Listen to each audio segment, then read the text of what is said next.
That's my secret. Wait.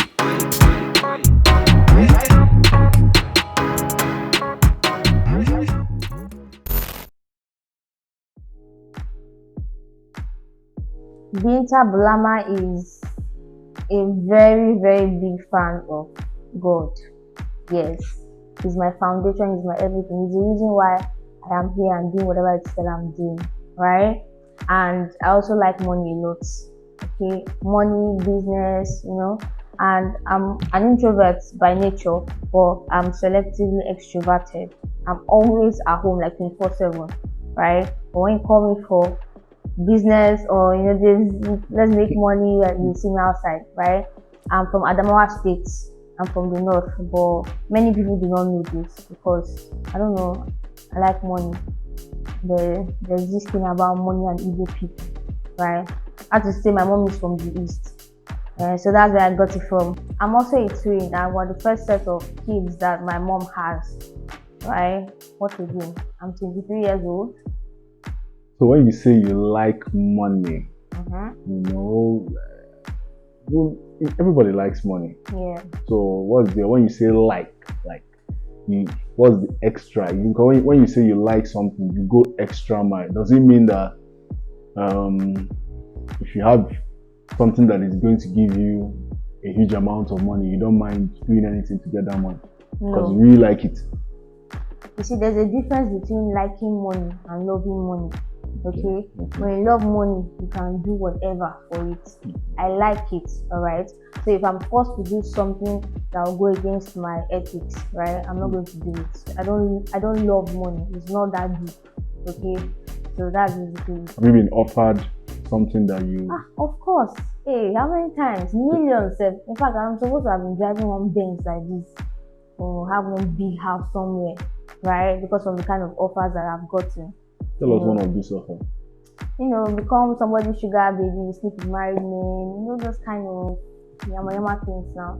Yeah, I've been offered 5 million before, just so, like, it's crazy, plenty things, right? But then it goes against my whole being, all right? So I always turn down that offer. So, brief summary of my childhood. Okay, my dad was in the army, right? So he wasn't really around most of the time. We spent most of our time with our mom, right? I think, as you can see, the reason why I'm here is because I have sense. You get? I'm a woman of value, right? And I would like to thank my dad for that because he beat me very well. You get? Before, when he was beating me, I thought he was mean, but now growing up, I really appreciate the beatings I got. If not, I'll probably be the same person as in, this Gen Z now that are moving funny. And I've probably been identical, but I'm standing out. I'm different, so your children should expect a lot of beating. Trust before I'll beat them. From you? Yeah. Okay. I think I'm going to be the strict one. Yeah. What's my academic journey like? I went to primary school, I went to secondary school, and then I studied business administration in the University of Ghana. Yeah, so that's pretty much okay. Academic, you can add the makeup artist thing now. I went to a makeup school. Like, before I entered the university, I went to learn the skill, how to become a makeup artist. And that really helped me, actually took me places, and yeah. Did you graduate from University of Ghana? No, I didn't. So tell us about it. You decided to stop, or? Yes, I decided to stop because it didn't make sense to me. Before I went to the University of Ghana, actually I never wanted to go to the university because I was already doing stuff, I was already making money, right? So I didn't see the need to do that. but then my parents forced me to do, right? So I went to school to study business admin. Like I said, I like business a lot. But when I went to school, like it just wasn't making sense to me, right? The lecturers are teaching me business. They don't even have money themselves, right? And then I'm sitting down in class and actually, like I said, I did business a lot, right? So I felt like my experience in influencing, doing this or that, right, taught me a lot of things. Like one day I had a friend, I wanted to major in marketing, right? That was my dream. I like all these things. So I had a friend who was in his final year. He majored in marketing. Give him this pen to sell. He cannot sell it. Give me the pen, I'll sell it, right? But if you should define what marketing is and what he write like 5 pages, so that didn't make sense to me. And with everything, I found out that you being in the university doesn't determine your success, right? And then I did my research. There's so many wealthy people now that are school dropouts and they are doing stuff. You see, the C students in school, CF students, right, when they graduate or whatever, they're usually the CEOs, the ones moving things, right? And then the first class, this and that, they are the ones working for them. Okay, so I feel like when you're in school, you don't have enough time to do other things that are way more important than memorizing something, reading this and that, right? And then the C students, the D students or F, whatever, that do not pay so much attention in school, they have enough time to learn from life or their experience or whatever, which makes them way better in business, life in general. So yeah, that's why it was a fight with my mother. So many times I wanted to drop out, but she would say, no, you can't do it, you can't. But one time I just decided, no, I can't continue this. It's not possible. This is going to make me unhappy. This is that, this is. I told her, before I would beg her, right, that she would say no. But now it's like, mommy, I'm done with this thing. I didn't care what she wanted to say. I was like, no, I'm done with this thing. And it's like, she knew she didn't have a choice anymore, right?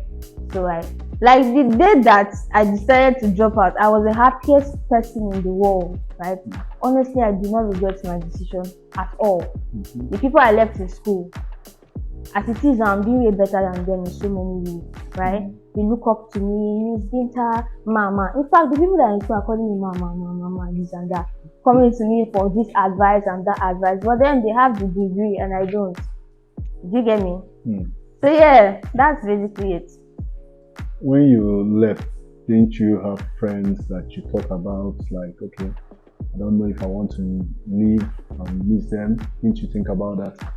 Or was it just an easy thing? There was nobody you didn't have the connection with people. In fact, you're not even enjoying Ghana as a whole, or you're not enjoying the school, It's like everybody is their own now. Everybody has their own race to run. I'm not going to say I'm going to leave whatever it is that I want to do, my dreams and all that, because of somebody else, right? And I'm somebody that thinks long term. I'm not a short-term thinker. Do you understand? The people that were in my shoes then, they are probably thinking, oh, my friend, I don't want to. That's short-term. After how many years, everybody will be friends, have you? But me, I'm always thinking way 5, 10, 20 years ahead is where my brain is. So friends, and they don't matter. They don't matter then, so I didn't care. Like 5, 10 years ago, there was a lot of Nigerians going to Ghana. Yeah. But these days, we don't hear much about that again. Is there something about Ghana that has, made Nigerians to withdraw? No, Nigerians are still going there. No, really? Yeah, Ghana is a sweet place. So the University of Ghana, they are very sweet. Everything is just, people are still going there. Tell us about it. About the University of Ghana? Yeah. Well, first of all, the place is so beautiful. I'm not going to lie. I thought Unilag was big, but then this is like way bigger. It's beautiful, and we have the international hostel. I feel like it's very expensive though for diaspora students. But I'm Nigerian, we're all family, right? So why should it be that expensive? Like, we're literally paying the same amount that Americans and those people will pay, which doesn't make sense to me anyway. How and when? How and when? Okay. When I finished secondary school, I wanted to make money. Like my mommy was giving me allowance and it wasn't making sense to me. The money was small. I was, what would I use 10,000 naira for, right? So I needed to be able to make my own money. So I would go online and I saw that, people were posting pictures and they were trying making money from posting pictures. And I thought to myself, like, I'm a very beautiful girl. I have what it takes to become an influencer and be big. So why not go for it, right? And then when I started, okay, my parents are not in support. Yeah, picture freak, yeah, this, way, that, But then I realized something, Sha. You see, we're all responsible for our own success, happiness, whatever it is in life, right? There are so many people that will say, oh, my parents don't allow me to do this. Oh, my parents don't. It doesn't make sense. I'm not saying that you should go and start arguing with your parents and fighting them. There's a way you maneuver, there's a way you go around things, right? So then you're a picture freak, this and they just didn't understand, right? But I kept quiet, I did not argue. Sometimes my father will even seize my phone. When he seizes it, when he gives me back, I'll continue my whatever, right? So one day, this whole influencing thing, it has to be good, right? Because growing your account is not easy. Okay? So I had to take it to the Lord in prayer. And I did. I was saying one novena, Precious Blood of Jesus Christ novena. It's a prayer for 9 days at a specific time. So I started saying it now. On the third day, my body was just telling me, go and take pictures, go and take pictures. I said, okay. So I went, I took a picture. It wasn't even that fine in my own opinion, right? And then I posted it, and for some reason, it just went viral. I was getting like 10,000 followers in less than one week. I was like, yay! And that's when, everything just started. You get me? I mean, before then, I would message brands, give me your this thing, your products, let me influence it for you for free. And again, what made me to, really put in my efforts and everything into this influencing was because there were some influencers that I'll message on Instagram. They will not look at my page and look down on me. If there's anything I hate in this life, it's insults. You get? I know I'm going to be very successful, but see, if you don't want me to be successful, just keep quiet. Don't insult me. You get? If I'm moving at this pace, you're not insulting, I'll be moving like this. So if you don't want to see me win, just keep your mouth shut, right? So many influencers then, somebody who said, you cannot be my friend because I have like 15k followers. That one really pierced my soul. I was like, this influencing thing. You don't want to give us a name? Of the person. Have you even forgotten the person? Can you imagine? Oh wow. I mean, actually, the person came back home. Yeah. After I blew, the person now, was forming friend. I mean, go and sit down. Interesting. I'll call myself a life influencer. Okay.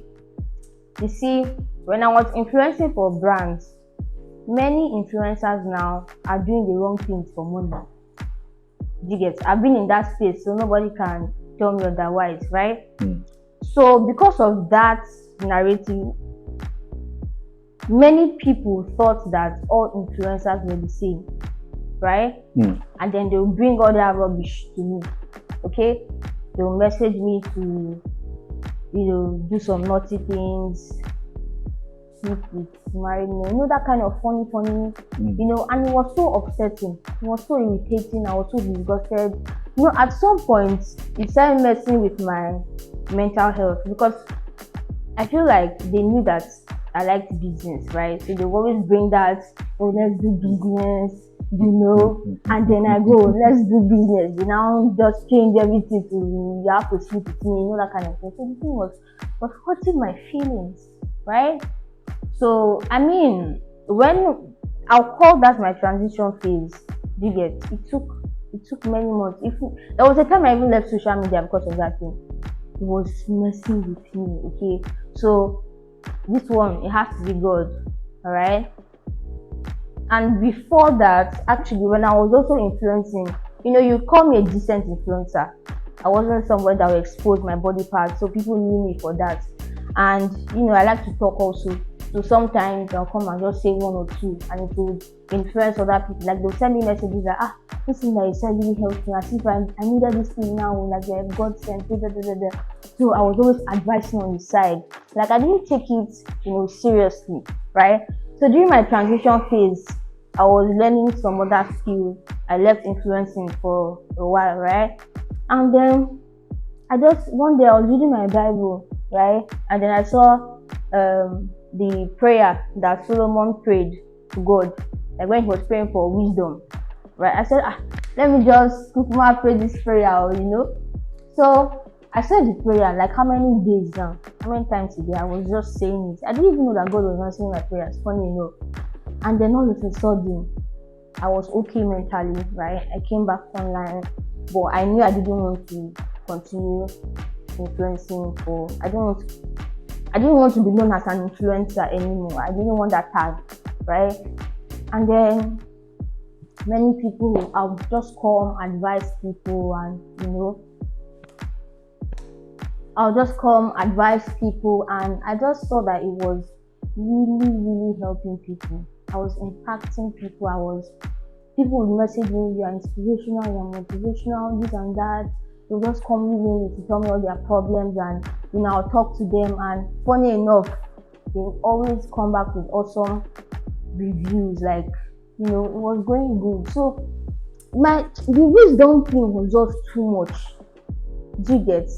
Even me myself, sometimes when I write some certain things, when I type, when I say something, I'm like, did this come out from my mouth? Like, who said this? It was surprising, even for me. So it's as if the Holy Spirit just took my mind back to when I was praying for wisdom, right? I was like, yeah, God really answered my prayers, right? And it was just something that made me so happy. Whenever I'm talking, I spend 3 hours on the phone with a stranger, just listening and talking to the person and advising, it just gives me joy. Do you understand? So because of that, I just said, yeah. First of all, many influencers are living the fake life. Everything is fake. Everything is fake, trust me. All these, it's all fake. I was influencing before. I know that the amount of money a brand pays you cannot do all that for you. It's not possible. If you want to do that with the money, no problem. It means you will not eat. It means you will not do other things. So all that is fake, okay? It's either they are going to people's houses to pose or do this and that, or they are dating Yahoo boys, or they are dating people's husbands. That is it. Okay, so all that is really fake. The ones that, like me now, I don't live a fake life. If you check my Instagram page, you see that I'm in my room and in my house. That's real. Do you understand? All this go here, something is fake, Jerry.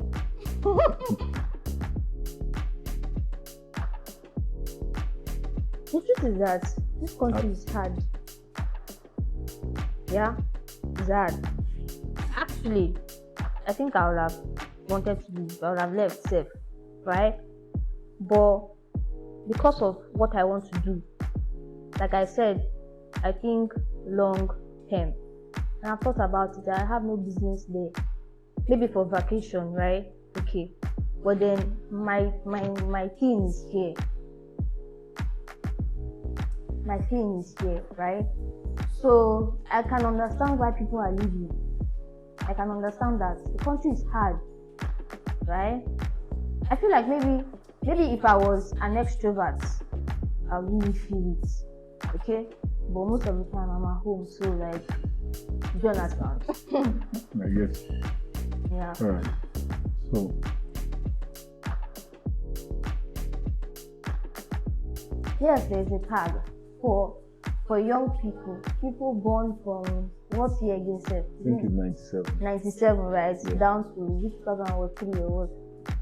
Down. So when you say Gen Z, I know, okay, you are talking about a young person. You're talking about a youth, right? And sometimes, I think for maybe my mother's like generation. When you say Gen Z, like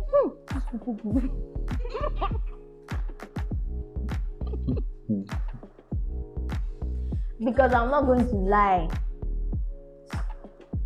It's because I understand. It's because I'm young. But then many Gen Zs are like, they are really, really, really funny. So that's the reason why I even started this money magnet thing. You know, just to make some people stand out, at least let them not call all of us stupid. Because the truth is that many of them are acting like, I just don't get it, right? So yeah. So do you identify with the brand, or as you said, you're different? Oh, I identify. I'm a Gen Z. A different kind but of it varies. Yeah, different kind. Interesting. I'm standing out here.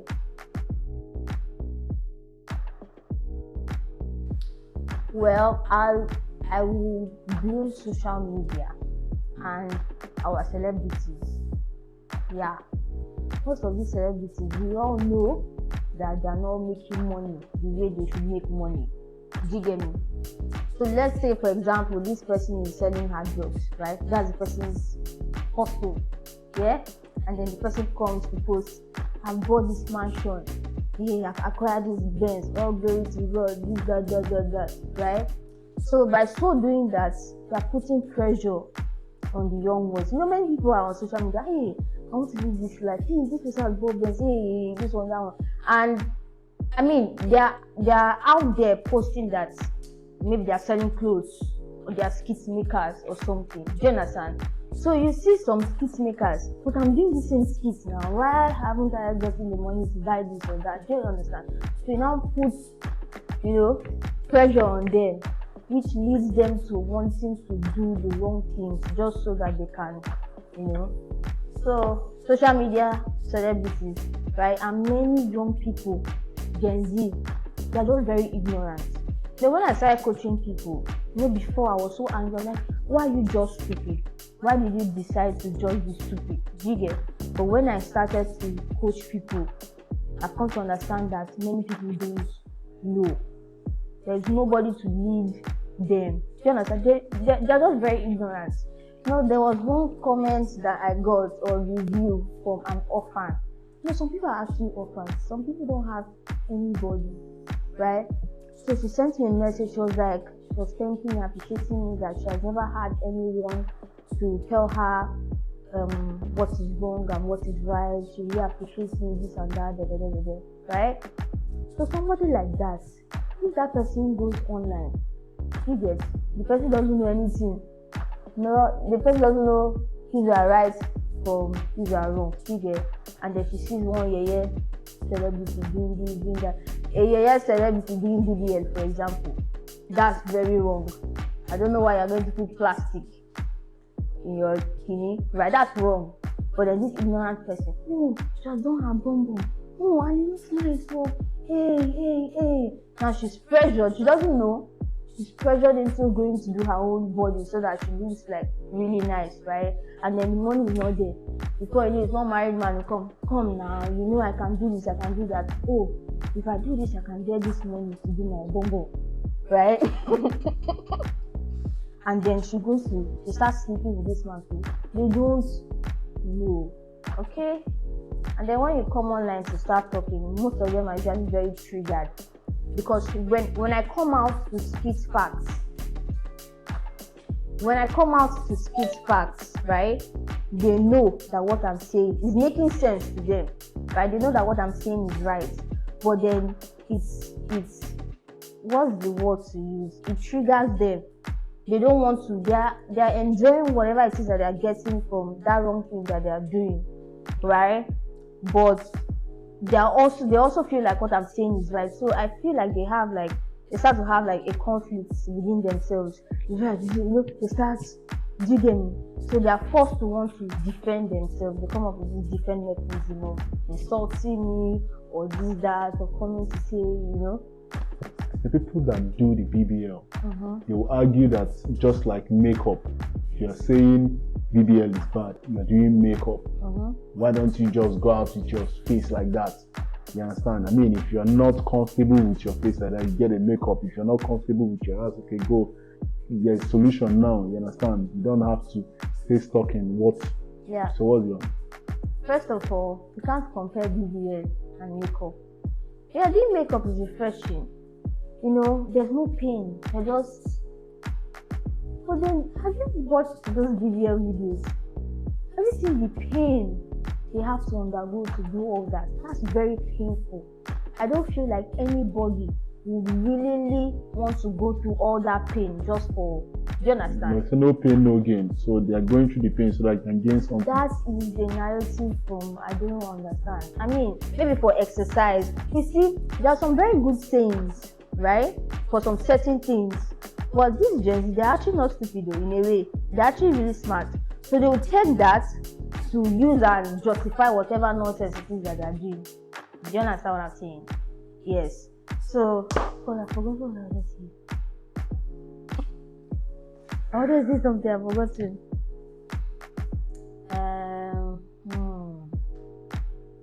About the video. Yeah.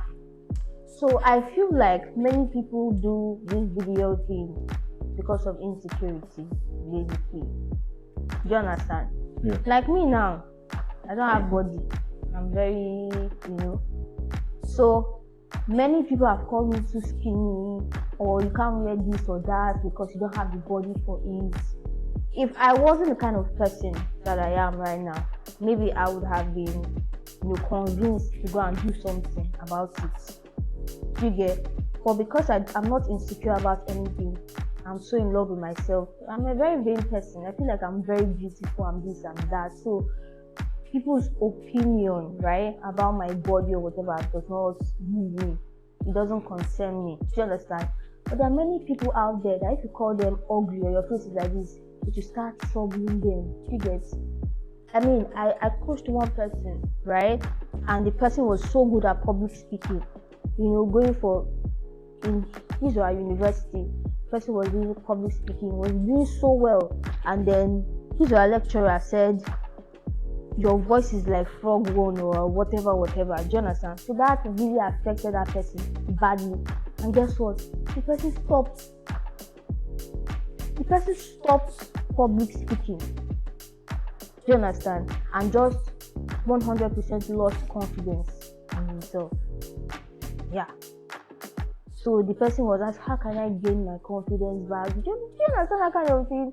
So yeah, this whole BBL thing, many people are, talking down on this person's body or that, whatever. And then also for the guys, okay? Many people are doing BBL just so they can look more attractive to the guys. Do you understand?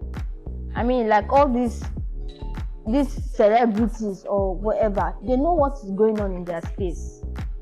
They know how they are doing whatever it is that they are doing, right? So I believe that they have seen that when you have big bumbo, you make more money. Do you understand? So many of these other people in the same space are forced to go and adjust their own, just so they could also make the kind of money that their colleagues are making. So the reason for BBL is nothing good. Insecurity, this and that. That is what is pushing the whole BBL narrative. There's nothing good about it.